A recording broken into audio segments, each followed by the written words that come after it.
Good morning. I'm Dr. Ara Deuk, CEO and founder of the Deuk Spine Institute. I'm here with Dr. Bharat Patel, who also works at the Deuk Spine Institute. Dr. Patel is an interventional pain management doctor, and we're going to be talking today about spine scams. We have a story in the news, which I'm going to get to in just a moment, but I want to tell you a little bit more about Dr. Patel first. Dr. Patel has 5 board certifications. His primary certification is in physiatry. He is an interventional pain management doctor, but he also has board certifications in electrodiagnostic medicine and sports medicine, as well as medication management. So Dr. Patel will join me to talk to you today about a story in the news that came up on Friday. This is about Dr. Lily Volpel. She's an interventional pain management doctor, and we're not really here to talk about just Dr. Volpel, but a widespread problem in healthcare today, which is doctors that put profits ahead of patients. Doctors putting profits ahead of patients is not something new, but it's more pervasive than most people are aware. Now, the story here is about a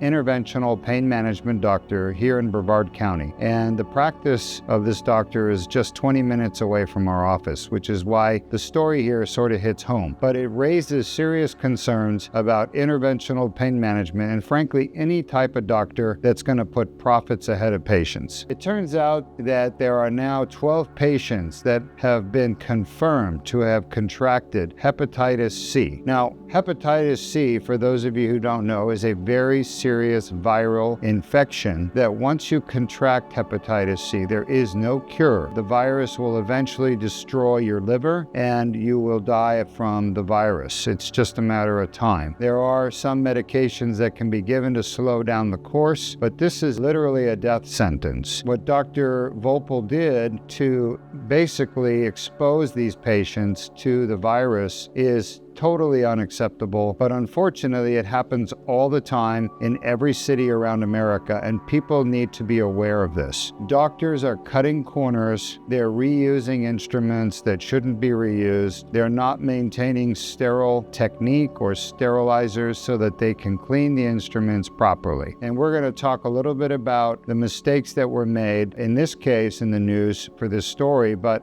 how they're common mistakes that happen all the time in practices around the country. So, Dr. Patel, let's talk about the first thing that the Board of Medicine found when they went to Dr. Volpel's office. They found a failure to maintain proper sterilization of medical equipment. Now, what is sterilization for our audience, and why is that important? When you use equipment that needs to be reused, they need to be sterilized in a proper sterilization equipment called autoclave. What sterilization does, it basically kills all the germs, bacteria, virus, fungus. So when you use one instrument in one human being, they may have some kind of infection that basically attaches to this equipment, and if you don't sterilize properly, they're gonna continue having bacteria or virus stick on that instrument. Now, if you use the same instrument in the different patient, basically you transmitting one patient's infection to other patients.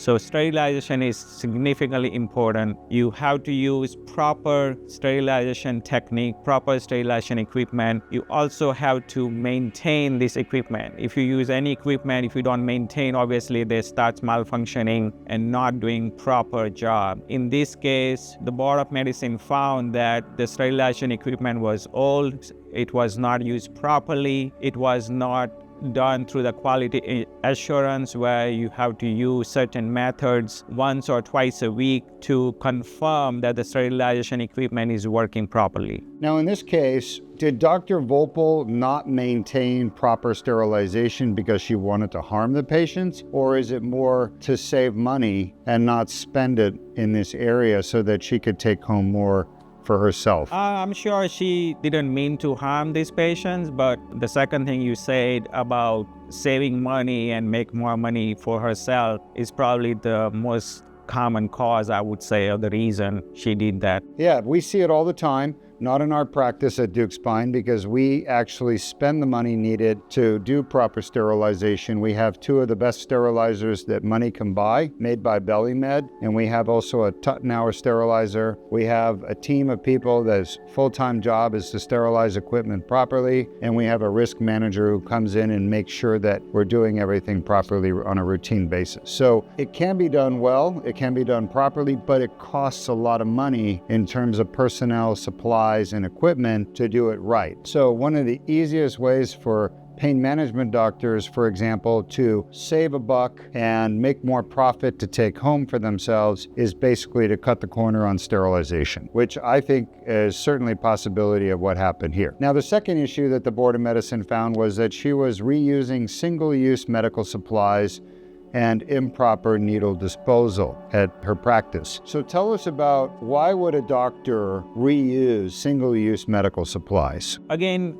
to save the cost and make more profit. There are certain medications are meant to use one time for one patient. But when you use those medications and the vials for the single use, they are way more expensive than when you use the multi-dose vials. Multi-dose vials are way more cheaper than the single-use vials. So if you use the single-use vials for each patient, obviously your costs will go up and you make less profit. Versus if you use a multi-dose vial, you're gonna save lots of money and make more profit. At Deuk Spine Institute, we spend thousands and thousands of dollars every year on single-use vials that we only use on one patient. It eats into our revenue, but we do it because it's the right thing to do for patient care. It's also required by law to do it that way. And as you can see, exposing patients unnecessarily to a lifelong infection by a horrible virus like hepatitis C, that's what happens when you break the law and you try to cut corners and be more profitable. Now, they also found improper needle disposal, which means that there were needles she used to inject medicine into patients that were not in the disposal container. Now, when you put a used needle in a disposal container, it's a hard plastic red container.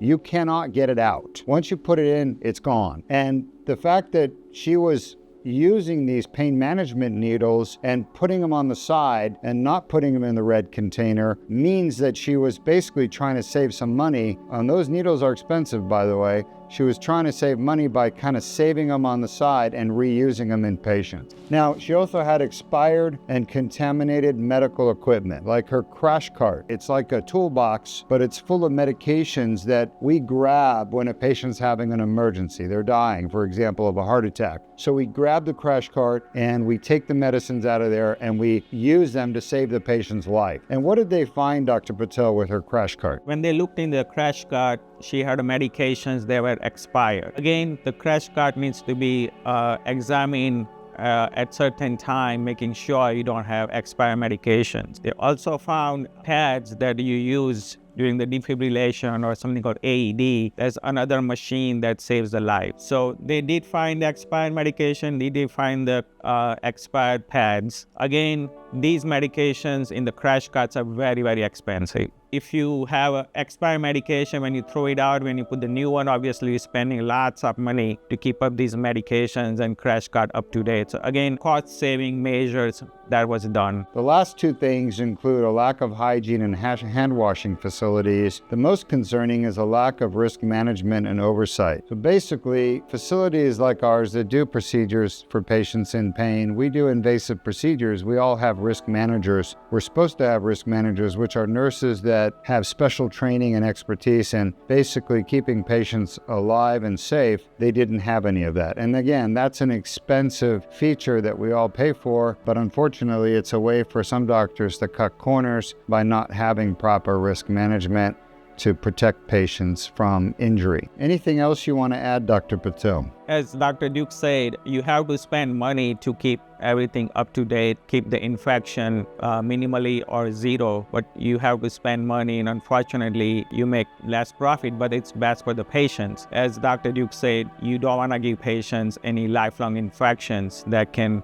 eventually kill you. This is basically preventable measures. If you don't cut corners, you can prevent these infections or any other complications. At Deuk Spine Institute, I'm at least working here for at least 18 years and have done more than 46,000 procedures, and I don't have any infection so far. And the reason is we use top-notch equipment. We have the team who helps us to not to have any infections. We use very expensive autoclave sterilization equipment. Not only that, but we have staff very well trained and who really takes care of everything, particularly preventing infection and other complications. So the reason this is a spine scam is because this was a doctor who treated spine pain, back pain, neck pain in our community. She was basically, to cut corners and save money and become more profitable, she put patients at unnecessary risk of serious complications like hepatitis C. We've never had a patient develop hepatitis C because we do spend the money and we have hired the right people to make sure our patients are safe. It's important for you all to know, vet your doctors very carefully. Make sure that your doctors are putting your best interests ahead of theirs, and go to a facility where you can get the best care possible so you know that when you have treatment, you're not going to come out with a new problem that you didn't go in with. Thanks for joining us at Deuk Spine Institute. Have a nice day.